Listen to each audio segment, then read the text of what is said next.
Minto, New Brunswick, was the kind of small town where neighbors knew each other by name, and the rhythm of daily life followed the cycles of forestry and coal mining.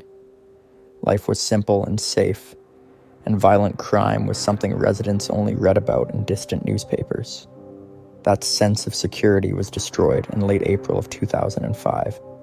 Fred Fulton, age 74, and his common-law wife, Verna Decarie, age 70, were pillars of the community. Fred was a talented guitarist and a familiar face at local events, known for his generosity and easy smile. Verna was beloved for her warmth, her love of cooking, and her devotion to family and friends. The couple's modest home on Slope Road reflected their quiet, steady lives. On the morning of April 26th, 2005, Fred's daughter decided to visit her parents after failing to reach them by phone. When she entered the house, she immediately sensed that something was terribly wrong. The scene inside was chaotic, with evidence of a struggle throughout the main living areas. It was clear that both Fred and Verna had suffered a violent encounter. Fred had attempted to defend himself, leaving signs of resistance that led from the living room toward the kitchen. Verna was found in the bedroom, and while investigators described the scene as severe, no graphic details were publicly released. Police later reported that the household had been thoroughly searched and disrupted during the attack, suggesting the intruder moved with purpose. Neighbors quickly gathered outside, shocked and frightened by the presence of police vehicles and flashing lights. The quiet town of Minto, usually a place of safety and routine, became the center of a criminal investigation that would capture national attention. People who had never locked their doors before now questioned whether they could ever feel secure again. The RCMP began an immediate assessment of the property, collecting fingerprints, tracing footprints, and interviewing residents in the surrounding area. Every detail of the house, from the arrangement of furniture to the placement of personal belongings, was examined for clues. Officers worked carefully to piece together a timeline of the events, knowing that swift action was essential to finding the perpetrator. As news of the murders spread, the community was gripped by a mix of sorrow and fear. Minto residents struggled to understand how a peaceful, quiet neighborhood could be the site of such a horrific event. The investigation had begun, but at that moment, no one knew who could have committed such a shocking crime. By the end of that first day, the RCMP had already identified a potential suspect, someone very close to the victims. The realization that the perpetrator might have been living right next door sent a ripple of disbelief through the town. Part of the story was becoming painfully clear. The threat had not come from a stranger, but from someone within their own community. Almost immediately after the murders, the RCMP began looking for anyone who might have had a motive to harm Fred Fulton and Verna Decarie. Attention quickly turned to their next-door neighbor, 22-year-old Gregory Allan Legere. Known locally as a quiet and somewhat isolated young man, Legere had been involved in minor disputes with the couple, including arguments about property boundaries. These tensions, while seemingly minor, became a key focus for investigators. By the morning of April 26th, 2005, it became clear that Legere was no longer in his home. He had packed a vehicle with several weapons, including a hatchet, knives, and a homemade sword, and had begun a calculated journey south toward the United States. RCMP officers realized that the suspect was now operating outside Canadian jurisdiction, creating a complex international manhunt. Legere reached the border crossing at Calais, Maine, where U.S. Customs officers questioned him about the weapons. In a bizarre encounter, he claimed to be a U.S. Marine and spoke of having extensive combat experience. The officers confiscated the weapons and recorded his fingerprints, but could not detain him due to his dual citizenship and lack of an active Canadian warrant at that time.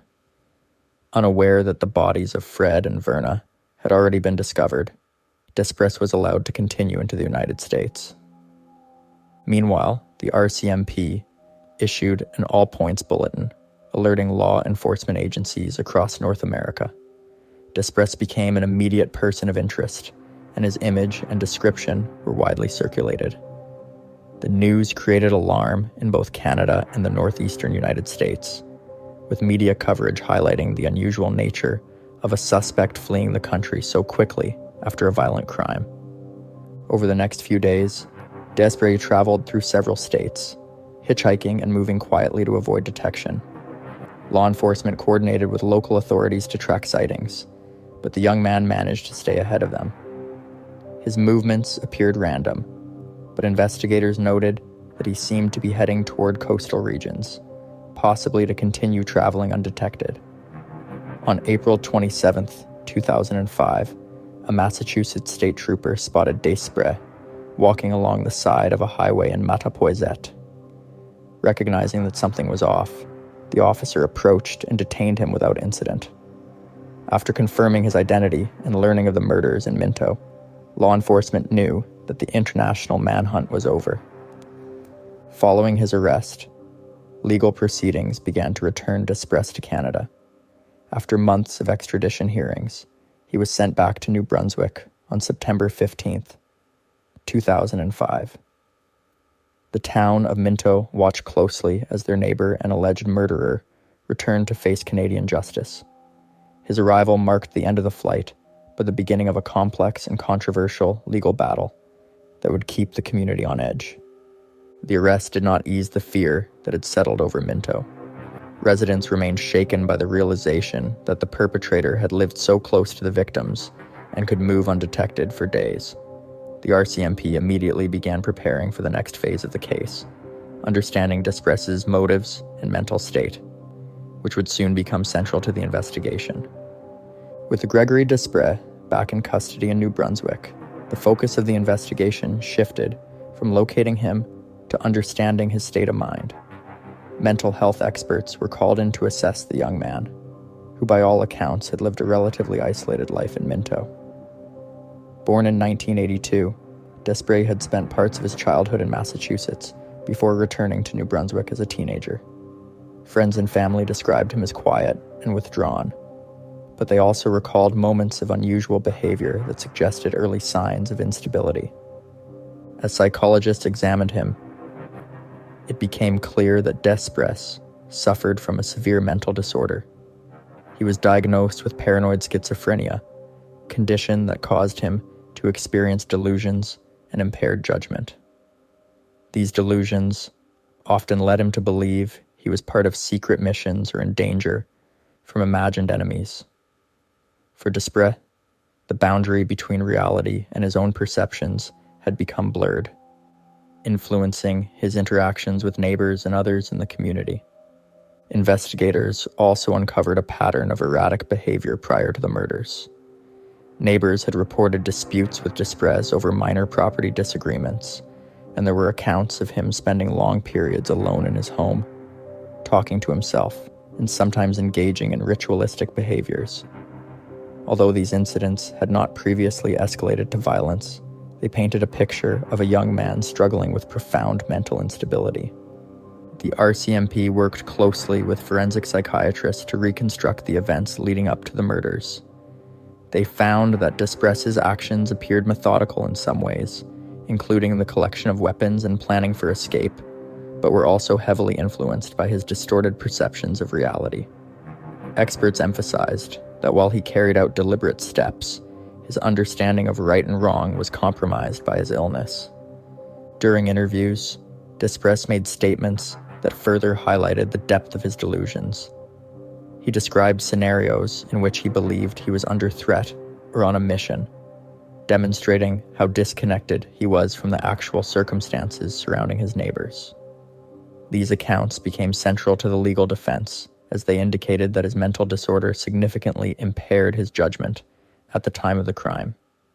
Community members struggled to reconcile the young man they thought they knew with the one described by psychiatric experts. The realization that a local resident could commit such acts while genuinely believing in alternate realities shocked the town. Mental health professionals warned that the case would challenge conventional ideas of criminal responsibility, setting the stage for a highly complex trial. The assessment of Despre's mental state also raised questions about early intervention and community awareness. Experts noted that warning signs had been visible for years, but without proper resources or recognition, they had gone unaddressed. This insight contributed to broader discussions in New Brunswick about the importance of mental health services in preventing tragedies. By late 2005, the RCMP and legal teams had compiled extensive reports on Despre's psychiatric history, behavioral patterns, and the circumstances surrounding the murders. These reports would form the backbone of both the prosecution and defense arguments in court. As the trial date approached, it was clear that this case was not only about a crime, but also about how the justice system interprets actions committed by someone living with a serious mental illness. After months of preparation, Gregory Despre's trial began in the Fredericton Court of Queen's Bench in early 2008. The courtroom was tense, filled with members of the Minto community, family members of Fred Fulton and Verna Decarie, and journalists covering the case. The trial would not only examine the facts of the murders, but also test the legal system's handling of individuals with severe mental disorders. Legal experts emphasized that the case would challenge how the courts balance public safety, accountability, and mental health considerations. The prosecution presented detailed evidence linking Despres to the crime scene. Investigators described the sequence of events on April 23, 2005, including his collection of weapons, the forced entry into the Fulton and Decarie home, and his flight across the border into the United States. They highlighted the methodical nature of his actions, emphasizing that he had planned and executed the murders before attempting to evade capture. Testimony from the RCMP provided a clear timeline of the investigation, the discovery of the victims, and the subsequent international manhunt. The defense, however, focused on Despre's diagnosis of paranoid schizophrenia. Psychiatric experts testified that at the time of the murders, Despres was experiencing severe delusions and could not fully understand the consequences of his actions.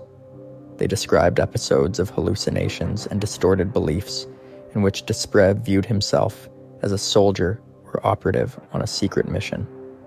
The defense argued that while he committed the acts, his mental state rendered him unable to comprehend that what he was doing was morally or legally wrong. Throughout the trial, the court examined his previous behaviors and interactions with the community, including disputes with Fred Fulton over property and his history of isolation and erratic conduct. Evidence also included his statements at the U.S. border, where he made claims about being a trained assassin, reflecting his distorted perception of reality rather than calculated deception. The defense used this to demonstrate the depth of his psychosis and the necessity of considering mental illness in assessing criminal responsibility. On March 5th, 2008, Justice William Grant delivered the verdict.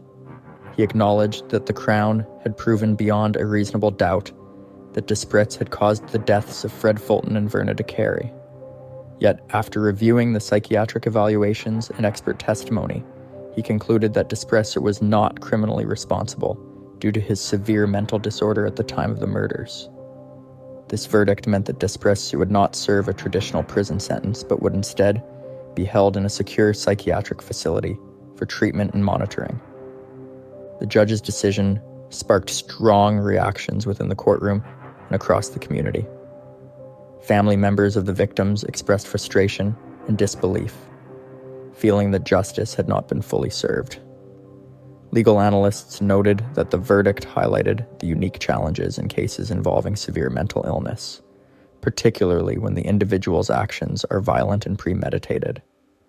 It also prompted broader discussions in New Brunswick about mental health resources, legal standards for criminal responsibility, and the protection of public safety.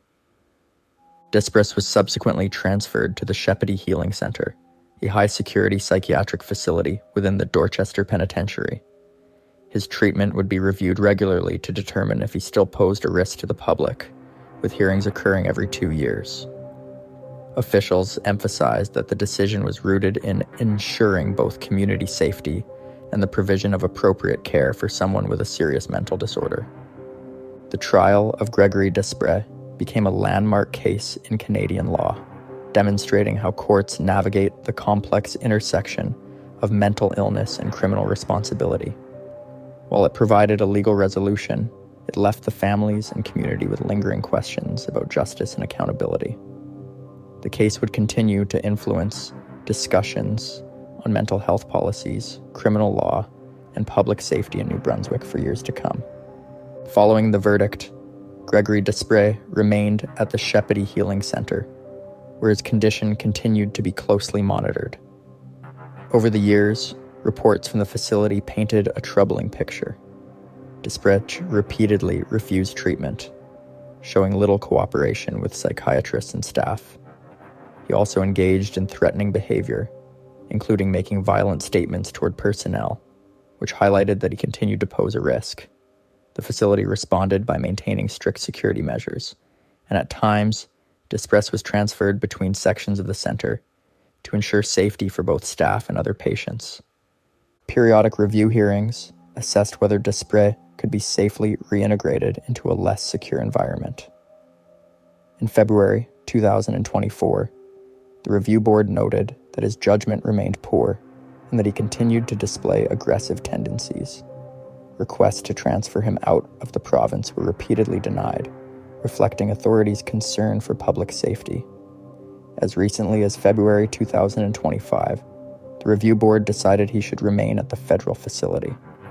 Officials emphasized that the decision was necessary to protect both the public and those responsible for his care. For the families of Fred Fulton and Verna Decarie, these hearings reopened old wounds. Attending the sessions became a way to advocate for the memory of their loved ones and to ensure that the ongoing threat posed by Desprez was not overlooked. Relatives expressed deep frustration with a system they felt prioritized the perpetrator's rights over the victim's legacy. Despite the legal and psychiatric processes in place, they continued to struggle with the emotional impact of the murders and the knowledge that their neighbor remained a danger. The community of Minto also faced a lasting impact. Local residents, who once felt completely safe in their small town, remained cautious and vigilant. In response, community groups organized memorials and fundraising events to honor Fred and Verna. The funds often supported local music programs and charitable initiatives, ensuring that their contributions to the town's life were remembered. These acts of remembrance became an important part of the town's healing process. The murder of Fred Fulton and Verna Decarie also sparked broader discussions in New Brunswick about mental health care, criminal responsibility, and public safety. Legal experts, psychiatrists, and policymakers examined the case as an example of how the justice system balances severe mental illness with accountability for violent acts. The case continues to be cited in discussions about reforming policies for managing dangerous individuals diagnosed with severe mental disorders. For many in Minto, the tragedy remains a stark reminder that even in small towns, violence can strike unexpectedly. Yet, through memorials, community efforts, and public discussions, the memory of Fred and Verna has been preserved. Their lives are remembered not only for their tragic deaths, but for the kindness, music, and warmth they brought to their town. Ultimately, the case of Gregory Desprez stands as a cautionary tale about the intersection of severe mental illness and the law. It illustrates the ongoing challenges faced by families, communities, and legal systems when dealing with dangerous individuals who are also mentally unwell. The story of Fred Fulton and Verna Decarie is a reminder of the enduring importance of community vigilance, legal clarity, and remembrance for those whose lives were lost in the most shocking and tragic circumstances. Allan Joseph Legere was born in the early 1940s in northern New Brunswick, growing up around the small communities that sit along the Miramichi River. He spent his early years moving between local towns with relatives and guardians, living a life that never had much stability. As he reached adulthood, he became known to police for offenses such as car theft, fraud, and other small crimes. These early encounters with the law revealed a man who was willing to bend rules and manipulate people, but at that time, no one imagined the violent path he would later take. By the early 1980s, Legere was working as a mechanic and drifting between short-term jobs, often quitting or being dismissed because of unreliable behavior. He surrounded himself with people who shared his interest in quick money, and he began planning more serious offenses. His reputation in the region grew quietly, marked by intimidation and sudden bursts of anger that unsettled those who knew him. Even with this pattern, the wider community had little sense of the danger he posed, since his crimes stayed out of major headlines and were seen as isolated incidents. As the decade unfolded, Legere and two associates began targeting small businesses in rural parts of New Brunswick. Their aim was simple: find isolated locations, take cash, and escape before anyone could react. In the community of Black River Bridge, a locally owned convenience store, connected to the home of John and Mary Glendenning, became one of the places they watched. The Glendennings were well known in the area, and their store sat along a quiet road with very few neighbors. For Legere, the small setting and predictable routine made the location an appealing target. In June of 1986, after several days of planning, Legere and the two men he worked with decided to break into the Glendenning property during the night. Their intention was to steal money and valuables, believing the couple would cooperate if threatened. The situation, however, unfolded in ways that went far beyond the theft they had planned. The violent crime that followed shocked the region, pulling Legere out of the shadows and placing him directly in the sights of police investigators. Mary Glendenning survived the attack and gave a detailed statement that identified the men responsible. Her description, supported by physical evidence, pointed clearly to Legere as the ringleader. Police were able to locate all three suspects within days, bringing them into custody and preparing a case that would receive widespread attention throughout the province. The investigation revealed that Legere showed a clear willingness to escalate his behavior when cornered, marking a turning point in how law enforcement viewed him. In early 1987, Legere went to trial for the crimes at Black River Bridge. After several days of testimony, he was convicted and sentenced to life in prison at the Atlantic Institution, a federal maximum security facility in Renault, New Brunswick. For many people in the Miramichi region, the conviction provided a sense of relief and closure. A dangerous offender was behind bars, and the community believed the worst was over. Although the sentence appeared final, Legere was already thinking about ways to regain control of his life. He studied the routines inside the prison, looked for weaknesses, and built a calm, cooperative image that made him seem less threatening to guards and staff. This behavior created an impression that he was adjusting to incarceration, even though he was quietly planning his next move. The stage was set for a future event that no one in New Brunswick could have predicted, a moment that would open the door to one of the most intense manhunts in Canadian history. Part 1 ends here, as the community rests under a sense of false security, unaware that the darkest chapter of the Allan Legere story was still ahead. By the spring of 1989, Allan Legere had already spent more than 2 years inside the Atlantic Institution, maximum security prison in the community of Renault. Officials believed he was securely contained, but Legere had been quietly studying routines, observing weaknesses, and holding on to a determination to regain his freedom. His chance arrived in early May when he reported an ongoing ear problem that required treatment outside the prison walls. Despite his violent history, he was approved for an escorted medical trip to the Dr. Georges L. Dumont Hospital in the city of Moncton, a decision that would later be heavily criticized. On the morning of early May of 1989, Legere was transported under guard for what was supposed to be a routine appointment. During the trip, he appeared calm and cooperative, giving no indication of what he had planned. Once inside the hospital, he asked to use a washroom, a request the guards allowed.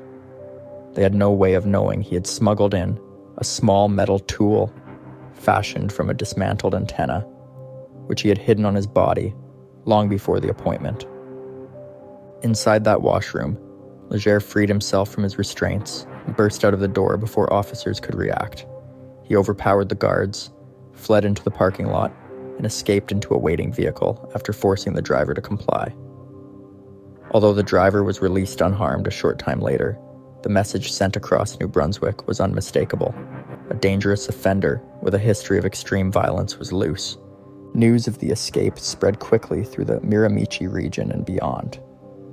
Police agencies across the province coordinated a large-scale emergency response, setting up checkpoints on highways and sending officers into wooded backroads that Legere knew well from his youth. Residents who had once felt safe in their rural communities now found themselves unnerved by the possibility that he could appear anywhere without warning. Schools reviewed their safety procedures, and local businesses closed earlier than usual as uncertainty began to settle over the region. For days, there were no confirmed sightings, leaving the public anxious and authorities frustrated. The forests surrounding the Miramichi were deep, rugged, and familiar terrain for Legere, giving him an advantage that police struggled to overcome. As time passed with no clear leads, a sense of unease grew stronger. People kept their doors locked, listened carefully to every sound after sunset, and watched the news for any sign of progress. What no one knew then was that Legere was already moving through rural areas with caution and patience, using his knowledge of backroads and abandoned structures to stay hidden. He was avoiding contact and keeping ahead of search teams, and despite an intense manhunt, law enforcement lacked the tools and technology that would come years later. For now, Legere was a step ahead, and the region remained on edge. The escape marked a turning point for both the investigation and the province.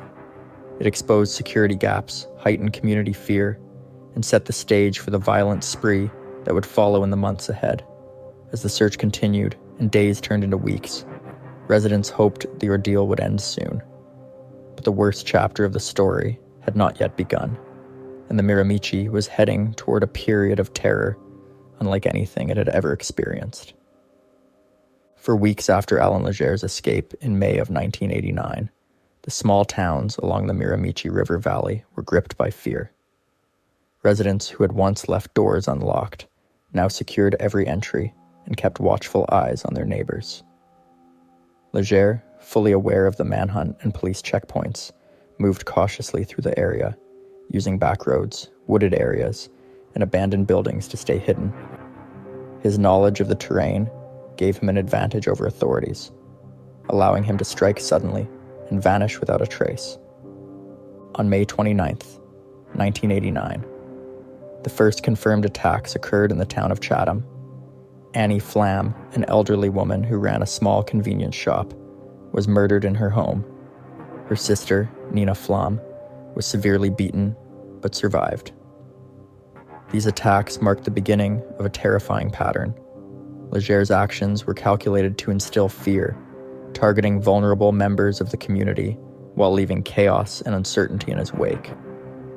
The attacks caused widespread panic throughout the Miramichi region.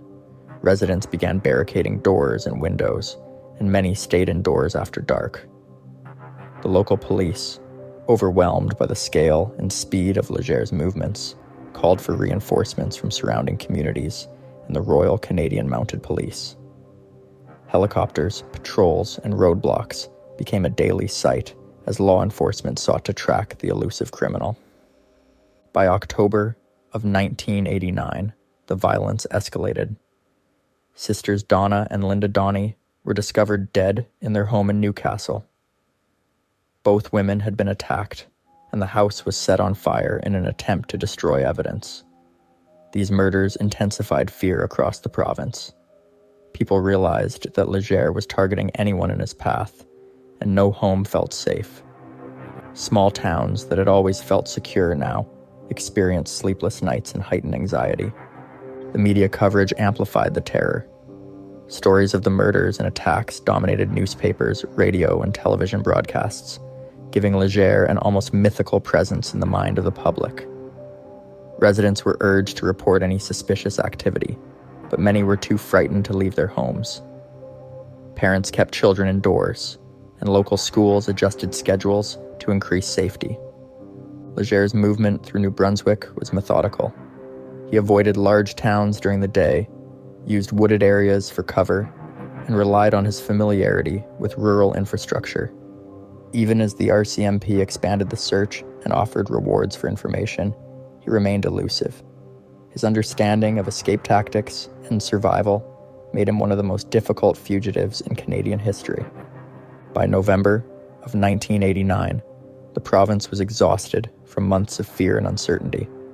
Communities were on edge, and law enforcement faced intense pressure to apprehend the criminal. Every new lead was pursued with urgency, but Legere's ability to stay ahead of authorities created a sense that the terror might never end. For the people of the Miramichi, life had been irreversibly changed, and the monster remained at large, striking fear into the heart of New Brunswick. By mid-November of 1989, the search for Allan Legere had become one of the largest manhunts in Canadian history. The Royal Canadian Mounted Police, along with local law enforcement, were using helicopters, patrols, and infrared technology to track his movements through the dense forests and rural backroads of New Brunswick. The fear and tension among residents were at an all-time high, with many refusing to leave their homes after dark. Communities shared information constantly, setting up neighborhood watches and reporting any unusual activity immediately to authorities. On the night of November 23, 1989, Legere attempted to hijack a taxi during a winter storm. The taxi driver lost control and crashed into a snowbank, giving the passengers an opportunity to escape and alert the authorities. Afterward, Legere forced the driver into a vehicle and headed back toward the Miramichi region. Law enforcement, having tracked tips and movements, set up a coordinated roadblock near a familiar area to the fugitive. The following morning, November 24th, 1989, Allan Legere was finally apprehended without incident. The RCMP had blocked all possible escape routes, leaving him with no options. Residents of the Miramichi Valley, who had endured months of terror, were relieved as news spread that the infamous monster of the Miramichi was back in custody. The arrest ended a prolonged period of fear that had gripped the province for over 6 months. Legere's capture demonstrated the importance of community vigilance combined with strategic law enforcement planning. Despite his cunning and knowledge of the terrain, the persistence of officers and the cooperation of citizens ensured that justice could be restored. The manhunt became a case study in Canadian policing, highlighting the challenges of pursuing a highly dangerous fugitive across rural and forested areas. Even after his capture, the full scope of Legere's crimes was being uncovered. Investigators collected evidence linking him to multiple murders and attacks, confirming the pattern of his predatory behavior. The arrest also reassured communities that life could gradually return to normal, although the psychological impact of the terror lingered. Families and survivors began the slow process of healing, knowing that while justice had been served, the shadow of Legere's crimes would remain in New Brunswick history. The province reflected on lessons learned from the months-long hunt. Protocols for prisoner transport, hospital escorts, and emergency communication were reviewed and updated. Legere's escape had exposed vulnerabilities in the system, prompting reforms designed to prevent future incidents. While the immediate danger had ended, the story of Allan Legere remained a stark reminder of how quickly life in small, tight-knit communities could be turned upside down by a single, dangerous individual. By late November of 1989, the Miramichi region began to regain a sense of normalcy. Businesses reopened, residents cautiously resumed daily routines, and law enforcement remained vigilant, aware that the memory of the monster of the Miramichi would linger. Legere was securely back behind bars, ending his reign of terror, but leaving a permanent mark on the hearts and minds of the community he had terrorized. After Allan Legere's arrest on November 24th, 1989, the focus shifted to ensuring he faced full accountability for his crimes. His trial, which began in August of 1991, was a landmark moment in Canadian criminal history because it relied heavily on DNA evidence, a method still new at the time. Investigators used samples collected from the crime scenes to create a genetic profile, which matched Legere's DNA on file from his earlier convictions. This forensic breakthrough allowed prosecutors to definitively link him to the murders of Annie Flam, Donna Donnie, Linda Donnie, and Father James Smith, as well as the attacks on survivors. The trial drew national attention as the evidence demonstrated the growing power of modern forensic science. The defense challenged the DNA evidence, arguing that it could be unreliable and that the genetic pool in the Miramichi area was limited, potentially producing false matches. However, the jury accepted the scientific evidence and found Allan Legere guilty on all counts in November of 1991. Justice David Dixon sentenced him to life in prison, designating him a dangerous offender with no chance of parole for 25 years, ensuring he would never harm the public again. Following the verdict, New Brunswick reflected on the profound impact of Legere's crimes on the Miramichi community. Families and neighbors who had lived in fear for months began the slow process of healing, supported by law enforcement and local organizations. His case also prompted lasting reforms in prisoner transport, hospital escort procedures, and coordination between local and federal authorities, designed to prevent future escapes by high-risk offenders. The trial emphasized the importance of combining community vigilance with advanced investigative techniques. In the years that followed, Allan Legere remained securely behind bars. He became eligible for parole in 2015 and applied in 2020, reigniting fear in the region. In January of 2021, the Parole Board of Canada denied his release, citing his status as an untreated, violent and sexual offender who still posed a threat to public safety. The decision was later upheld on appeal, reaffirming the importance of protecting communities from dangerous criminals. The legacy of Allan Legere is one of both horror and progress. He was a predator who exploited weaknesses in the system and terrorized an entire province. But his capture and prosecution demonstrated the power of forensic science, law enforcement coordination, and community vigilance. The names of his victims, John Glendenning, Annie Flam, Donna Donnie, Linda Donnie, and Father James Smith, remain a solemn reminder of the lives lost and the families forever affected. Today, the story of the monster of the Miramichi serves as a chilling example of the consequences of violent crime and the enduring importance of justice in Canadian history. Dieppe, New Brunswick, is a community known for its calm streets, friendly neighbors, and a sense of safety rare in many parts of the world. On September 7th, 2019, that sense of security was completely destroyed. Bernard Saulnier, 78, and his wife, Rosemarie Saulnier, 74, were discovered dead in their home on Amiralt Street. The Royal Canadian Mounted Police confirmed almost immediately that both deaths were homicides. The news sent shockwaves through the city. Neighbors described the couple as kind, active in local organizations, and deeply involved in the community. Bernard had once served as president of the local Rotary Club and was known in the construction industry, while Rosemarie ran her own naturopathic and nutrition business. Their home, normally a place of warmth and family gatherings, had become the center of one of the most puzzling cases in recent New Brunswick history. The investigation began with the RCMP's major crime unit securing the scene and collecting evidence. Forensic teams worked tirelessly inside and around the Saulnier home, documenting every detail. Local residents were asked to stay alert, and police spoke directly to the media about the unusual nature of the crime. In a town where violent crime is rare, a double homicide like this was not just shocking, it was unimaginable.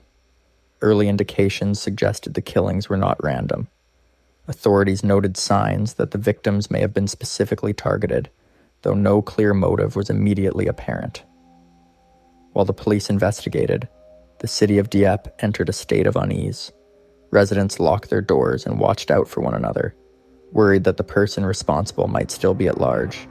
Amid this growing tension, the RCMP quietly began connecting threads that would eventually lead far beyond the quiet streets of Dieppe into a complex web involving criminal networks and hidden motives.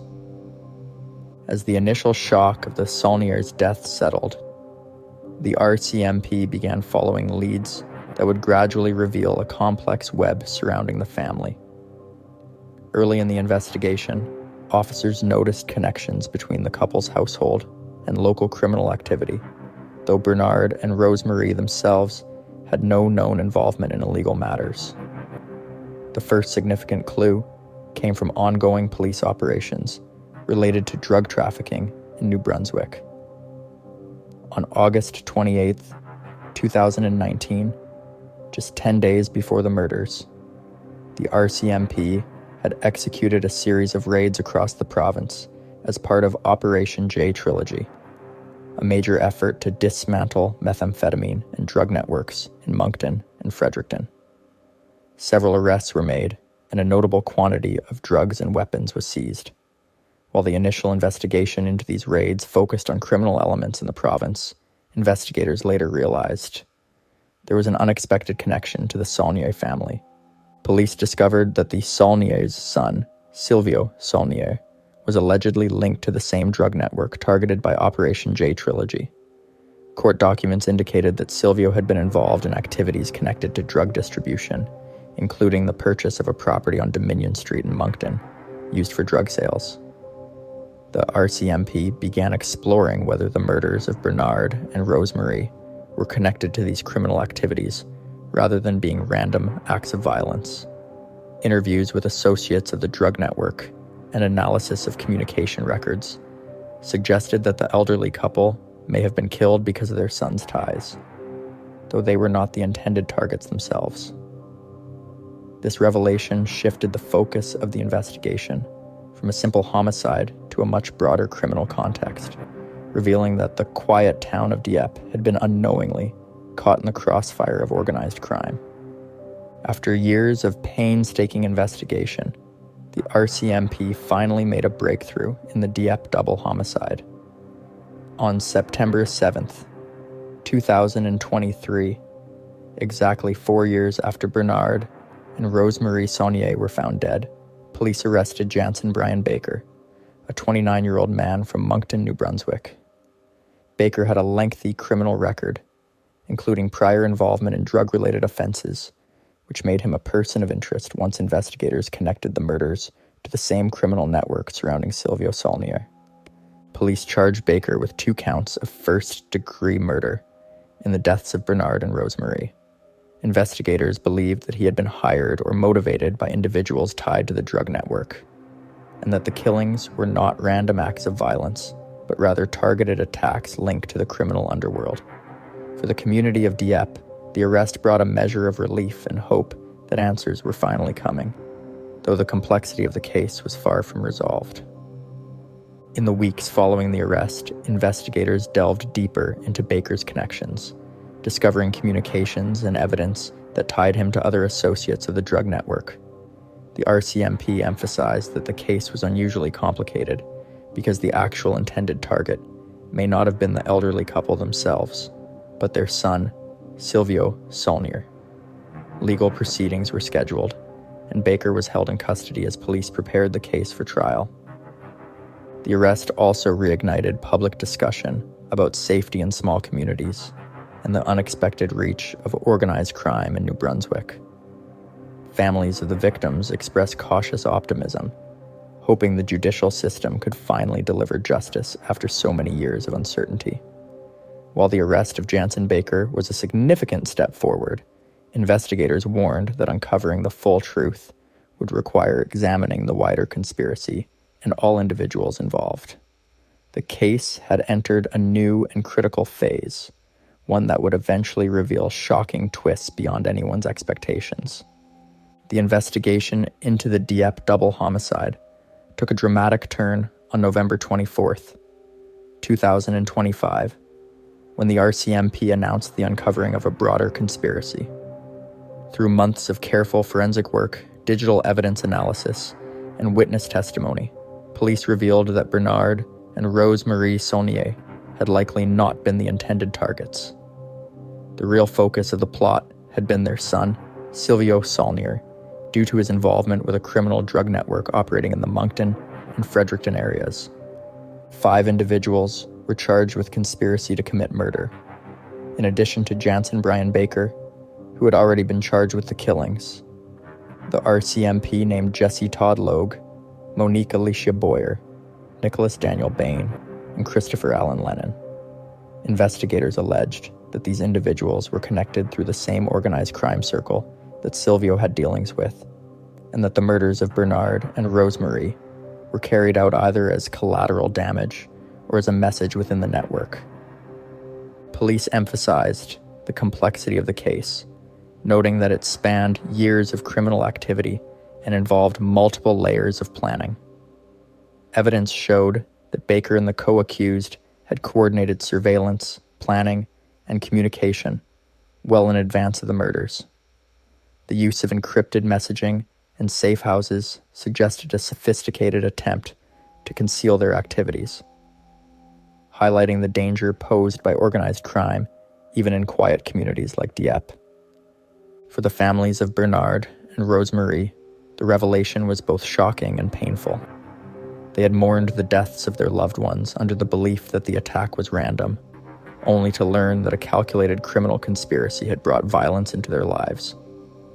Legal experts noted that the case now involved both first-degree murder charges and additional conspiracy charges, significantly complicating the trial process. The RCMP stated publicly that uncovering the conspiracy was a crucial step in understanding the full scope of the crime. By connecting the dots between Baker, the co-accused, and the criminal network surrounding Silvio Saulnier, investigators hope to bring justice not only for Bernard and Rose-Marie, but also to fully dismantle the network that had endangered so many lives.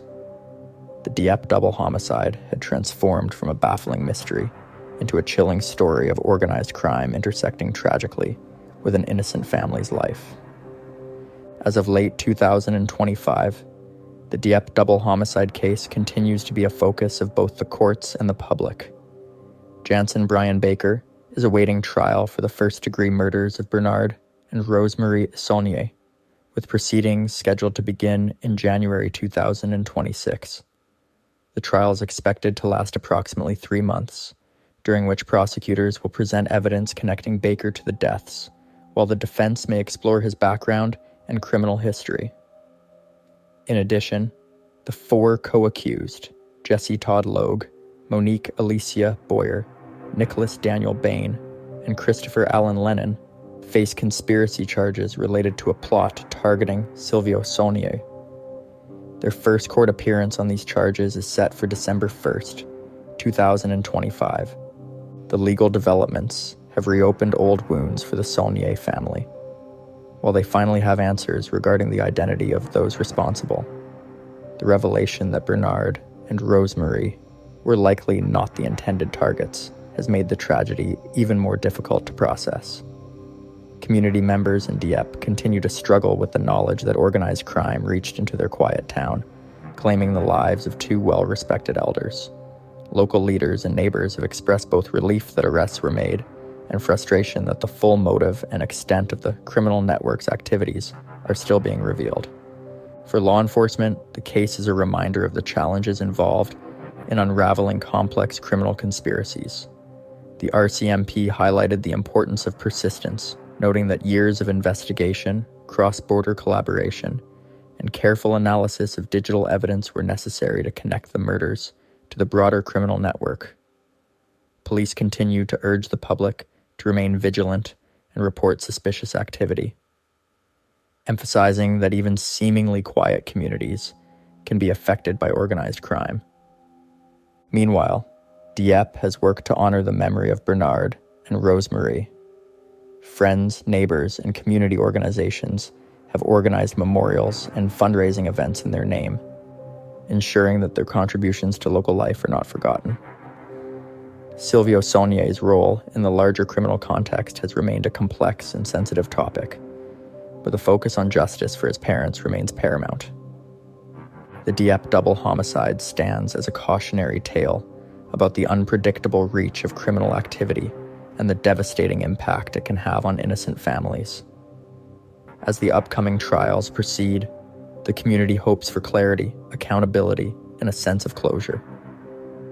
The full story of what happened on September 7th, 2019, and why it happened, now rests with the courts, with justice for Bernard and Rosemarie Saunier hanging in the balance.